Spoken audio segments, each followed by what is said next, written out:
కుక్షి అని కర్ణాటక క్షేత్రంలో ఒక అద్భుతమైనటువంటి సుబ్రహ్మణ్య క్షేత్రం ఉంది. అది పరమశివానుగ్రహంగా వచ్చింది ఆ క్షేత్రం. గరుత్మంతుడు ఒక రోజు మంచి ఆకలి మీద ఉన్నాడు. వాసుకి వెళ్ళిపోతున్నప్పుడు ఈ వాసుకుని చంపుదామని గరుత్మంతుడు వచ్చి తన రెక్కలతో కొట్టి వాడి ముక్కుతో గాడ వేశాడు. వేస్తే తన పడగలెత్తి ఆ పడగల మీద ఉన్నటువంటి మణుల యొక్క కాంతుల చేత కళ్ళు బైర్లు కమ్మేటట్టుగా గరుత్మంతుడి మీద కాంతి ప్రసరింపజేసి తన యొక్క పడగలతోటి కాట్లు వేశాడు వాసుకి. కానీ సహజ బలవంతుడైనటువంటి గరుత్మంతుడు ఆక్రమించబోయాడు.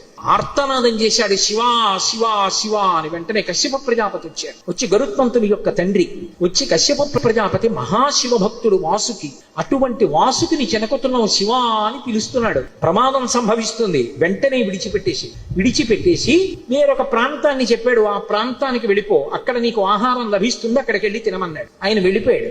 వాసుకి వంక తిరిగి, నువ్వు ఇంతటి శివభక్తుడివి, నువ్వు దక్షిణాదికి వెళ్ళిపోయి అక్కడ పరమశివుడి గురించి తపస్సు చేయమన్నాడు. ఆయన వచ్చి కుక్కి అంటుంటాం, కుక్కీ సుబ్రహ్మణ్యుడు అంటుంటారు. అసలు పేరు కుక్షి అంటే గుహ.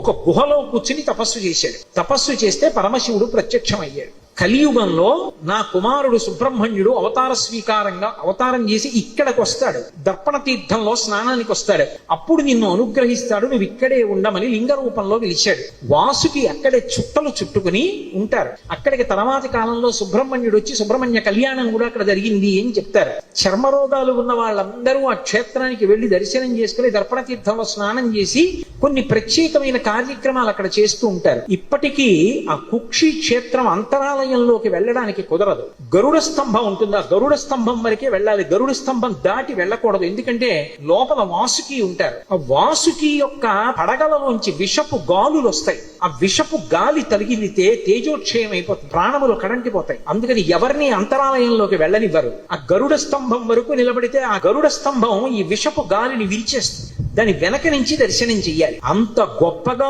ఉన్నటువంటి కుక్షి తీర్థంలో శంకరుడి అనుగ్రహం మేరకే వాసుకి ఉన్నాడు.